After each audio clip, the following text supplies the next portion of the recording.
now what I would like to do is bring up one of our political allies in this battle. Larry Agran is a council member with the city of Irvine, which just last week came out against SanO, and we're going to hear it directly from a source now. Larry Agran.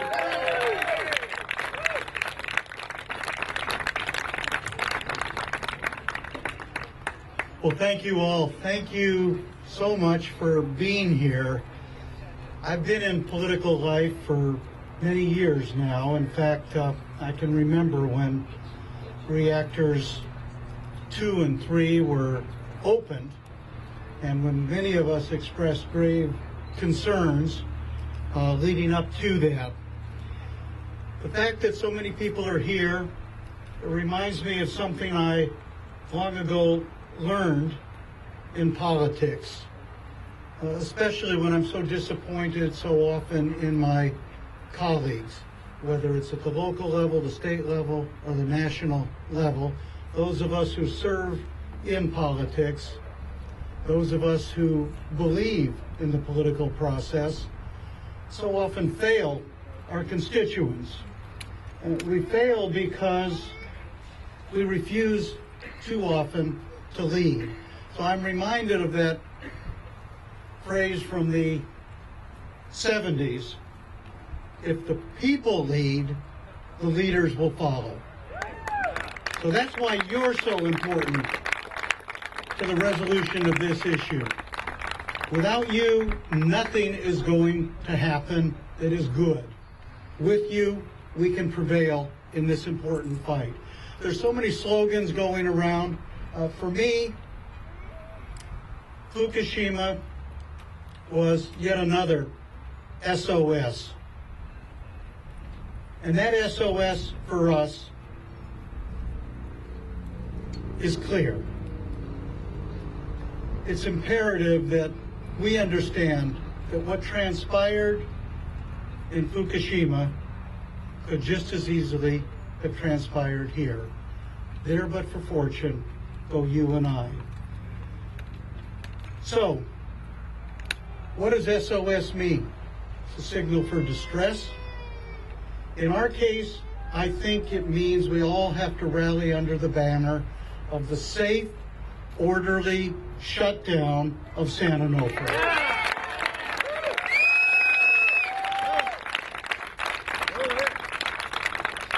My remarks in the next few minutes are from the perspective I hold as a local elected official. Public officials are, of course, citizens, like every other citizen, but we hold a special position of responsibility to safeguard the public health and safety of our communities and our individuals. It's imperative that we be faithful to that commitment. With the responsibility for health and safety uppermost in my mind, my general anti-nuclear skepticism, my anti-nuclear commitment was, of course, profoundly affected by what happened in Fukushima. We have all lived through, certainly those of us who are in middle age, we've lived through 3 Mile Island and Chernobyl. 3 Mile Island was said to us to be, well, that was a freak event. Nothing like that will happen again. And of course, they maintained that it did not explode. There was not a vast radioactive contamination field. And so we went about our way. Then, 1986, Chernobyl. Chernobyl exploded, the worst nuclear power accident in global history. We were told, well, that was the Russians, the old Soviet Union, a bunch of numbskulls who can build bombs and build nuclear power plants but can't safely operate them at all. Well, what have we learned since? The Japanese very skilled, very concerned about the public health and safety. They built a power plant built to withstand a 7.0 earthquake, and what they experienced was a 9.0 earthquake. That's not 2 times as big or twice as big. That's 100 times as powerful as the most powerful earthquake that they expected. Set aside the tsunami for a minute. That power plant was destroyed and rendered a danger to human beings by virtue of the earthquake that happened. And there but for fortune, oh, you or I. So what are the lessons that we have learned? I took some real time to think about what our experience with nuclear power has been. Commercial nuclear power is a dangerous business, pure and simple.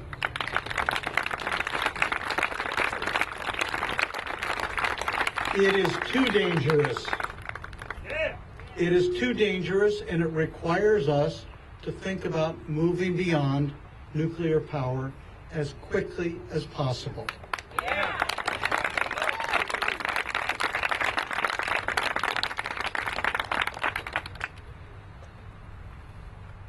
Those of us who have grown up in Southern California, how many of you lived here for 30, 40 years? There we are, lots and lots of folks. Has it been drilled into your head for decades that it is just a matter of time before Southern California experiences the big one, an 8.0 or larger earthquake, a huge earthquake that will cause hundreds of billions of dollars in damage and will cost the lives of thousands of people? Hasn't that been what we've been told and what every seismologist worth a reputation worth having has told us over and over again? Now, that might be in 10 years, it might be in 20 years, it might be in 50 years or 100 years, but they say Southern California is long overdue. We're constantly surprised by earthquakes. We're surprised by the Northridge quake. We were surprised by the Whittier earthquake. We didn't even know there was a fault there. We believe the Newport-Inglewood fault can generate only a 6.7 or 6.3. It may hold some surprises for us. The San Andreas fault, the most likely site, we're told, for an 8.0 or larger, is close enough to do all the damage necessary to create a catastrophic failure at San Onofre. That is a fact. That is a fact. And to hear talk about, well, we really need to do, Southern California, as Edison says, we need to do more earthquake studies. To study what? To discover that somehow this little part of this fractured, fault-ridden part of the planet is safe? Let's be smart about this. And let's require Edison and others to dispense with the studies and begin about the business of shutting down San Onofre as soon as possible.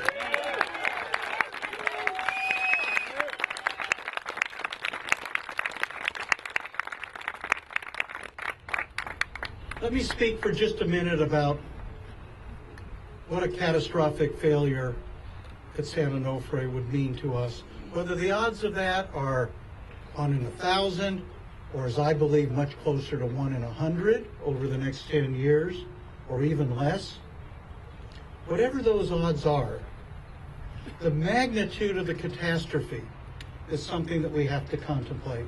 And I want to speak to you from the perspective of a local elected official who will tell you that a 50-mile radioactive contamination field, Irvine, the city of Irvine, is just 22 miles from here, just 22 miles away, and is likely to be right in the middle of a radioactive contamination field, depending on which way the wind is blowing the duration of the contamination, the rain, and the like. It could be all the way down to San Diego, to the Inland Empire, up to Long Beach, up to Los Angeles. We're talking about a 50-mile to 100-mile, in the case of Chernobyl, 200 miles away. Very high levels of radioactive contamination that have rendered those places uninhabitable. So imagine a big earthquake, or imagine without an earthquake, a catastrophic failure of San Onofre. What do we have? Evacuations, not just of people 10 miles around, people 20 miles and 30 miles around are going to want to evacuate as well. We're going to try to persuade them, presumably, to shelter in place. Do you think we'll be very persuasive? I doubt it.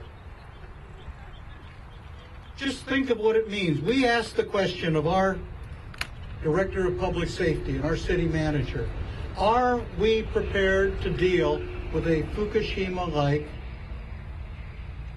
radioactive contamination field, setting aside the question of a tsunami, just a failure of San Onofre, and a resultant contamination with radioactivity that would reach to and through Irvine and beyond. Are we able to deal with that? The response of our elected officials has been no. The response of our staff was an emphatic no. There is no way we could begin to cope with that public safety hazard. And this comes to you from an elected official who represents people in a city that 7 years in a row has been the safest city in the United States of America. Safe in terms of crime, but are we safe in terms of an environmental catastrophe of this character? No. But we have to get safe. Now, I'm going to conclude my remarks with a little bit of a reflection on what may have been good luck. The fact that these steam generators that they recently installed have failed. The fact that they have failed and caused the shutdowns of reactors 2 and 3 gives us a chance to reflect for a moment on what we're doing here. It presents a grave challenge to us to get through this summer successfully without any nuclear power generation whatsoever. Are you ready for that challenge? All right. What it calls upon, and what we're going to be calling upon SCE to do, is to present to us May 8th at our Irvine City Council meeting that evening, present their plan for incentives, for instructions on conservation, so that we can be part of the solution, not just for this summer, but beyond.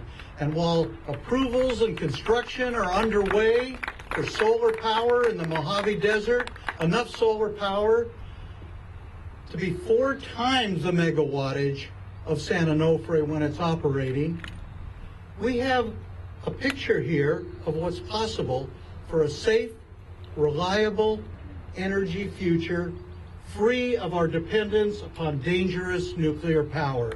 We can do this.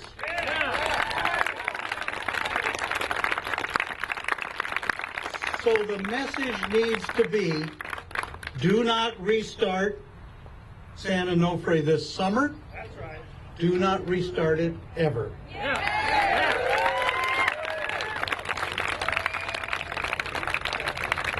And then let's sit down with Southern California Edison and others and figure out an energy future that works for us and helps them work for us as we go forward.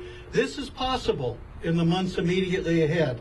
And to those who are still skeptical and say, oh no, we absolutely need nuclear power, we can't live without it, my belief is we can't live with it. We can't live with it. And if that sounds overly dramatic, I'd like to call people home to a very powerful thought, which is that there are only two places on the planet that were once inhabited by people and are now, through the introduction of human intervention, in this case the introduction of nuclear power, are uninhabitable. Think of that. Large chunks of our planet are uninhabitable for hundreds of years to come.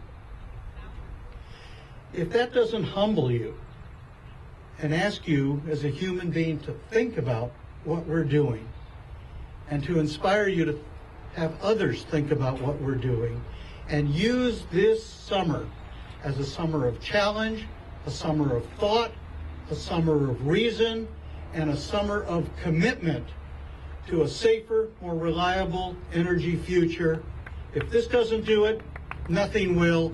I think we're ready. I hope you think we're ready too. Let's go forward. Thank you.